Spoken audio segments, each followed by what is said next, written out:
Net als in de rest van Nederland gaan ook in Ameland steeds minder mensen naar de kerk. Dus ja, we hebben eigenlijk te veel kerken. Sowieso voor de mensen die er zijn, maar we krijgen ook steeds minder inkomsten. De Nederlandse hervormde kerken van Nes op het Ameland stiet zo'n oranje weekend te keep.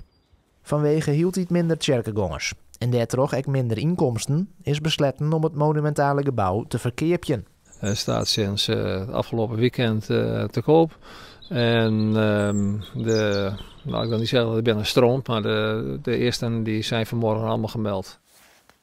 We vragen van de mensen naar bezichtiging om een bieding. En zonder dat we daar op voorhand een prijs op gezet hebben. Voor het kerkenbestuur wie het een dreig besluit. De Blauwe liek was nog 2 hervormde kerken oer op het eiland. Maar met het gebouw wordt ook afscheid van de herinnerings. Hier is heel veel lief en leed gedeeld. En daar hebben we ook in december uitgebreid bij stilgestaan. We hebben een tentoonstelling gemaakt.